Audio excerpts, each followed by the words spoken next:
നിയമസഭാ തെരഞ്ഞെടുപ്പിന് ദിവസങ്ങൾ മാത്രമാണ് ബാക്കിയുള്ളത്. 10 വർഷമായി അധികാരത്തിൽ നിന്ന് മാറി നിൽക്കുന്ന യു.ഡി.എഫിനെ സംബന്ധിച്ചിടത്തോളം ഈ തെരഞ്ഞെടുപ്പ് വളരെ നിർണായകമാണ്. ഈ അവസരത്തിൽ മുസ്ലിം ലീഗിൻ്റെ സംസ്ഥാന അധ്യക്ഷൻ പാണക്കാട് സാദിഖ് അലി ശിഹാബ് തങ്ങൾ നമ്മളോടൊപ്പം ചേരുകയാണ്.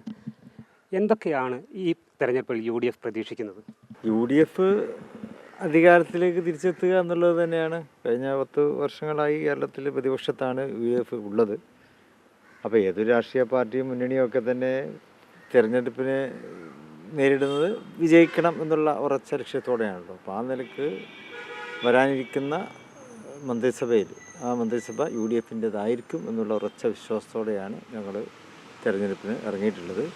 ജനങ്ങൾ ഒന്നടങ്കം അത് ആഗ്രഹിക്കുന്നുണ്ട്. ഒരു ഭരണമാറ്റം ജനങ്ങൾ ആഗ്രഹിക്കുന്നുണ്ട്. ജനജീവിതത്തിൻ്റെ നാനാ മേഖലകളിലും ഭരണപരാജയത്തിൻ്റെ ഒരു ഭാരം പേറിയിട്ടാണ് ഇപ്പോൾ കേരളീയ സമൂഹം മുന്നോട്ട് പോയിക്കൊണ്ടിരിക്കുന്നത്. അപ്പോൾ അവർക്ക് ഒരു മാറ്റം അനിവാര്യമാണ് എന്ന ചിന്ത വളരെ പ്രബലമാണ്. അപ്പോൾ ആ രീതിയിൽ തന്നെയാണ് യു.ഡി.എഫും ഈ തെരഞ്ഞെടുപ്പിനെ നേരിടുന്നത്. ഒരു ഭാഗത്ത് ഡീൽ എന്നുള്ളൊരു ആരോപണം നമ്മൾ ഉന്നയിക്കുന്നു, അതേ സമയത്ത് അല്ല മറിച്ചാണെന്ന് അപ്പുറത്ത് പറഞ്ഞു. ഇതെല്ലാം ഈ രാഷ്ട്രീയ വിവാദങ്ങൾ എത്രത്തോളം നമ്മുടെ വികസന കാര്യങ്ങളെ മാറ്റി നിർത്തും? ചിലപ്പോൾ രാഷ്ട്രീയപരമായിട്ട് വികസന സംബന്ധമായ ആരോപണങ്ങൾ ഉണ്ടാവുമല്ലോ. വികസന സംബന്ധമായിട്ടുള്ള ഗവൺമെൻറ്റിൻ്റെ പരാജയത്തെ വിമർശിക്കുമ്പോൾ അത് രാഷ്ട്രീയ വിമർശനമായിട്ടും വരും, വികസനത്തിനെതിരെയുള്ള വിമർശനങ്ങളായിട്ടും വരും. തിരഞ്ഞെടുപ്പ് വരുമ്പോൾ എല്ലാ മേഖലകളിലും അങ്ങോട്ടും ഇങ്ങോട്ടും വാദപ്രതിവാദമൊക്കെ ഉണ്ടാവും. ഇപ്പോൾ ഡീലിൻ്റെ കാര്യം അങ്ങനെ വിചാരിച്ചാൽ മതി. യു.ഡി.എഫിലെ നേതാക്കൾ അത് ആലോചിച്ച് തന്നെ പറഞ്ഞൊരു കാര്യമാണത്. ഇവിടെ മാർക്സിസ്റ്റ് പാർട്ടിയും ബി.ജെ.പിയും തമ്മിലൊരു അന്തർധാര ഉണ്ടോ എന്ന് കുറേ കാലമായിട്ടുള്ള ഒരു അന്വേഷണമാണ്. അപ്പം അതിൻ്റെ ഒരു പശ്ചാത്തലത്തിലാണ് ഇപ്പോൾ ആ രീതിയിലുള്ള ഒരു ചർച്ച തുടങ്ങിയിട്ടുള്ളത്. പാണക്കാട് കുടുംബം എന്നും മുന്നോട്ട് വയ്ക്കുന്ന ഒരു സൗഹൃദ രാഷ്ട്രീയമാണ്. ആ വിവാദങ്ങളില്ലാതെ സൗഹൃദമായി മുന്നോട്ട് പോകുന്ന ആ സാഹചര്യത്തെ ഇപ്പോൾ അടുത്ത കാലത്തുണ്ടായ സാമുദായിക നേതാക്കളുടെ പരാമർശങ്ങൾ, ഇതൊക്കെ എത്രത്തോളം കേരളത്തെ ഏത് തരത്തിലേക്കാണ് മുന്നോട്ട് കൊണ്ടുപോകുന്നത്? മുസ്ലിം ലീഗ് എന്നും സാമുദായിക സൗഹാർദ്ദത്തിൻ്റെ ഒരു പ്രചാരണത്തിൻ്റെ ഭാഗമാണ്. ഫാസിസത്തിനെതിരെ, വർഗീയതക്കെതിരെ, വിഭാഗീയതക്കും ധ്രുവീകരണത്തിനുമൊക്കെ എതിരെയാണ് മുസ്ലിം ലീഗ് എന്നും നിലകൊണ്ടിട്ടുള്ളത്. അത് മുസ്ലിം ലീഗിൻ്റെ പ്രവർത്തനം, മുസ്ലിം ലീഗിൻ്റെ ആശയാദർശങ്ങൾ ഒരിക്കലും അതിൽ വെള്ളം ചേർത്ത് മുന്നോട്ട് പോകാൻ മുസ്ലിം ലീഗ് തയ്യാറല്ല. 4 വോട്ടുകൾക്ക് വേണ്ടി ഞങ്ങളുടെ ആദർശത്തിൽ നിന്ന് ഒരിക്കലും പുറകോട്ട് പോവുകയുമില്ല. ചിലരുടെയൊക്കെ ധാരണ അങ്ങനെയുണ്ട്. ഒരുപാട് പ്രചാരണങ്ങളൊക്കെ നടത്തിയാൽ ഞങ്ങളുടെ ആശയത്തിൽ നിന്ന് ആദർശത്തിൽ നിന്ന് പുറകോട്ട് പോകുന്നു. അതല്ല, മുസ്ലിം ലീഗ് കാലങ്ങളായിട്ട് തുടർന്ന് പോയിരുന്നതും നിലനിർത്തി പോയിരുന്നതും മതേതര മൂല്യങ്ങളാണ്, സാമുദായിക സൗഹാർദ്ദത്തിൻ്റെ മൂല്യങ്ങളാണ്, സാമൂഹ്യമായിട്ടുള്ള സഹവർത്തിത്വമാണ് മുസ്ലിം ലീഗ് എന്നും മുന്നോട്ട് വെക്കുന്നത്. അപ്പോൾ അത് ജനങ്ങൾ അംഗീകരിക്കുന്നുണ്ട്. മുസ്ലിം ലീഗിൻ്റെ അത്തരം ആദർശങ്ങൾ ലീഗുകാരെ മാത്രമല്ല ആകർഷിക്കുന്നത്. അത്തരം ആദർശങ്ങൾ സമൂഹത്തിൽ എല്ലാ തരത്തിൽപ്പെട്ട എല്ലാ മേഖലകളിൽപ്പെട്ട ആളുകളെ അത് ആകർഷിക്കുന്നുണ്ട്. മുസ്ലിം ലീഗ് അതിൽ തന്നെ ഉറച്ചു നിൽക്കണം. മുസ്ലിം ലീഗ് രാജ്യത്ത് ആവശ്യമാണ് എന്ന് ഇതര വിഭാഗം ജനങ്ങളും അത് എപ്പോഴും പറയാറുണ്ട് എന്നും ഞങ്ങൾക്കറിയാവുന്നതാണ്. മുസ്ലിം ലീഗ് പറഞ്ഞ ഈ കാര്യത്തിന് പക്ഷേ എതിർപ്പ് ഉന്നയിക്കുന്ന CPM തന്നെ. ഇപ്പോൾ ജമാഅത്തെ ഇസ്ലാമി എന്തൊക്കെ ഇതിന് അവർ വാദങ്ങൾക്ക് കൂടുതൽ മുസ്ലിമിനെ കടന്നാക്രമിക്കാനാണ് അവർ ഉപയോഗിക്കുന്നത്. യു.ഡി.എഫിനേക്കാൾ ഉപരി മുസ്ലിം ലീഗിനെ കടന്നാക്രമിക്കാനാണ് അവരിതൊക്കെ ഉപയോഗിക്കുന്നത്. അതെ, ഞാൻ പറഞ്ഞല്ലോ, മുസ്ലിം ലീഗിൻ്റെ രാഷ്ട്രീയ നയങ്ങളെ വിമർശിക്കാൻ വേണ്ടി ഏതറ്റം പോകാൻ അവരൊക്കെ തയ്യാറാണ്. പക്ഷെ അതൊന്നും ഇവിടെ വില പോകാറില്ല എന്നുള്ളത് മാത്രമാണ്. മുസ്ലിം ലീഗിൻ്റെ രാഷ്ട്രീയമായിട്ട് സത്യസന്ധത, ആദർശപരമായ ലീഗിൻ്റെ സത്യസന്ധത എല്ലാവർക്കും ബോധ്യപ്പെട്ട് കഴിഞ്ഞ ഒന്നാണ്. അപ്പോൾ അതിൽ തന്നെ ഉറച്ചു നിന്നുകൊണ്ട് തന്നെ ഞങ്ങൾ മുന്നോട്ട് പോകും. യു.ഡി.എഫിൽ വരാൻ പോകുന്ന മുന്നേറ്റത്തിൽ മലബാറിന് പുറത്തുള്ള മുസ്ലിം ലീഗിൻ്റെ സ്വാധീനം എത്രമാത്രം ഗുണകരമാകും യു.ഡി.എഫിന്? മലബാറിൽ മുസ്ലിം ലീഗ് അതിന് സ്വാധീനമുണ്ടല്ലോ, അത് എല്ലാവർക്കും അറിയാവുന്ന കാര്യമാണ്. മലബാറിന് പുറത്തും ഇത്തവണ ഞങ്ങളുടേതായുള്ള വോട്ട് ബാങ്കൊക്കെ ഉണ്ട്. അതിൽ യു.ഡി.എഫിന് അനുകൂലമായി ഞങ്ങൾക്ക് നല്ല രീതിയിൽ അവിടെ പ്രകടനങ്ങൾ കാഴ്ചവെക്കുവാൻ കഴിയും.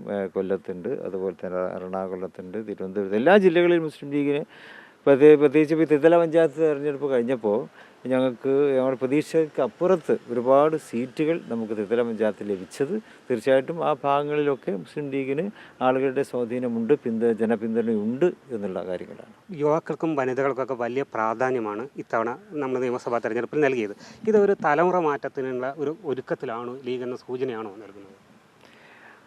അതെ, അതിപ്പോൾ ഏത് രാഷ്ട്രീയ പാർട്ടിയെ സംബന്ധിച്ചിടത്തോളം എന്നും ഒരേ തലമുറയുമായി മുന്നോട്ട് പോകാൻ പറ്റില്ലല്ലോ. ഏത് രാഷ്ട്രീയ പാർട്ടി പരിശോധിച്ചാലും അവർ പ്രത്യേകിച്ച് ഇലക്ഷനിലാണ് പ്രകടമാകാറുള്ളത് മാത്രം. സ്ഥാനാർത്ഥി നിർണയത്തിലൊക്കെയാണ് തലമുറ മാറ്റം പ്രകടമാകാറുള്ളത്. അപ്പോൾ ഇത്തവണ ലീഗ് കുറേ ചെറുപ്പക്കാർക്ക് അവസരങ്ങൾ കൊടുത്തു. ലീഗ് മുമ്പും ചെറുപ്പക്കാർക്ക് അവസരങ്ങൾ കൊടുത്തിട്ടുണ്ട്. ഇപ്പോഴുള്ള പല മുതിർന്ന നേതാക്കളും ഒരു കാലത്ത് ചെറുപ്പക്കാരായിരുന്നു. അവരെ ആ കാലത്ത് ചെറുപ്പക്കാരെന്നുള്ള നിലക്ക് തന്നെയാണ് അവതരിപ്പിച്ചത്. അവരുടെ പ്രവർത്തനങ്ങളൊക്കെ വളരെ നന്ന നിലക്ക് മുന്നോട്ട് കൊണ്ടുവന്നു. ഇപ്പോൾ പുതിയ തലമുറയെ ഞങ്ങൾ മുന്നോട്ട് കൊണ്ടുവരുന്ന അവർക്കും ഇനി പ്രവർത്തിക്കാനുള്ള ഒരുപാട് സാഹചര്യങ്ങൾ കാലം അവർക്ക് മുമ്പിൽ കാത്തു നിൽക്കുകയാണ്. എന്തായാലും മുസ്ലിം ലീഗ് വലിയ ആത്മവിശ്വാസത്തിലാണ്. ഈ അവസരത്തിൽ പുതിയൊരു മന്ത്രിസഭ രൂപീകരിക്കപ്പെടുമ്പോൾ മുസ്ലിം ലീഗിൻ്റെ ഈ പ്രവർത്തനത്തിന് അർഹമായ അംഗീകാരം ആ സഭയിൽ ഉണ്ടാകണം. അല്ലെങ്കിൽ ഞാൻ ചോദിക്കുന്നു, മുഖ്യമന്ത്രി അല്ലെങ്കിൽ ഉപമുഖ്യമന്ത്രി പോലുള്ള ആവശ്യങ്ങൾ മുസ്ലിം ലീഗ് ഉന്നയിക്കുമോ? മുസ്ലിം ലീഗ് കഴിഞ്ഞ കാലങ്ങളിലൊക്കെ തന്നെ ഐക്യജനാധിപത്യത്തിൻ്റെ ഭാഗമായിട്ട് അധികാരത്തിൽ വന്നിട്ടുണ്ട്, അധികാരത്തിന് പുറത്ത് നിന്നിട്ടുണ്ട്. അധികാരത്തിലിരിക്കുന്ന സന്ദർഭങ്ങളിലൊക്കെ മുസ്ലിം ലീഗിൻ്റെ അതായത് UDF അതിൻ്റെ രാഷ്ട്രീയ മര്യാദക്കനുസരിച്ചുള്ള തീരുമാനങ്ങളൊക്കെ എടുക്കാറുണ്ട്. മുസ്ലിം ലീഗ് ഒരിക്കലും ഇന്ന സ്ഥാനം വേണം ഇന്ന സ്ഥാനം വേണ്ട എന്നൊന്നും പറയാറില്ല. ഈ തവണയും അങ്ങനെ തന്നെയാണ്. ഞങ്ങൾ പ്രത്യേകമായിട്ടൊരു പദവി ഞങ്ങൾ ചോദിച്ചു വാങ്ങുമോ എന്നുമില്ല. മുന്നണി മര്യാദ അനുസരിച്ച് അത് മുസ്ലിം ലീഗിന് എന്താണോ കിട്ടേണ്ടത് അത് കിട്ടുകയും ചെയ്യും, എല്ലാവരും അത് അംഗീകരിക്കുകയും ചെയ്യും. തെരഞ്ഞെടുപ്പ് പ്രഖ്യാപിച്ചപ്പോൾ താങ്കൾ പറഞ്ഞ കൗണ്ട് ഡൗൺ തുടങ്ങിക്കഴിഞ്ഞു ഈ സർക്കാരിൻ്റെ എന്നുള്ളത്. എത്രത്തോളം ഇപ്പോൾ പ്രചരണം ആദ്യ ഘട്ടം കഴിഞ്ഞ് അടുത്ത ഘട്ടത്തിലെത്തുമ്പോൾ ഈ അവസാന ഘട്ടത്തിൽ എങ്ങനെയാണ് ഇപ്പോഴത്തെ ഒരു അവസ്ഥ? ഇപ്പോൾ സ്ഥാനാർത്ഥികളൊക്കെ നിർണ്ണയിക്കപ്പെട്ട് കഴിഞ്ഞു. എല്ലാവരും ഫീൽഡിലേക്ക് ഇറങ്ങിക്കഴിഞ്ഞിരിക്കുകയാണ്. എല്ലായിടത്തും നല്ല സജീവമായിട്ടുള്ള പ്രവർത്തനങ്ങളാണ് എല്ലായിടത്തും കാണാൻ പറ്റുന്നത്. ഞങ്ങളുടെ മണ്ഡലം കൺവെൻഷനൊക്കെ കഴിഞ്ഞു. പിന്നെ പഞ്ചായത്ത് മുനിസിപ്പൽ തല കൺവെൻഷനൊക്കെ നടന്നുകൊണ്ടിരിക്കുന്നു. പിന്നീട് ഉള്ളത് കുടുംബയോഗങ്ങളാണ്. ഇനിയിപ്പോൾ കുടുംബയോഗങ്ങളിലൊക്കെ ശ്രദ്ധിച്ചുകൊണ്ടായിരിക്കും മുന്നോട്ട് പോവുക. പരമാവധി സ്ഥാനാർത്ഥികൾക്ക് വോട്ടർമാരെ കാണാനുള്ള സാഹചര്യം, അതാണ് ഞങ്ങളുടെ ഒരു സ്ട്രാറ്റജി. ആ നിലക്ക് കാര്യങ്ങൾ പോകുന്നുണ്ട്. സ്ഥാനാർത്ഥി എല്ലാവരും കാണാൻ പറ്റിയെന്ന് വരില്ല. പക്ഷേ എന്നാലും ഹൗസ് ക്യാമ്പയിനിലൂടെ സ്ഥാനാർത്ഥിയുടെ സന്ദേശത്തെ ഓരോ വീടുകളിലും എത്തിക്കുക എന്നുള്ള ദൗത്യം നിന്നാണ് ഇപ്പോൾ ചെയ്തുകൊണ്ടിരിക്കുന്നത്. തീർച്ചയായിട്ടും നല്ല ആത്മവിശ്വാസത്തിൽ തന്നെയാണ്.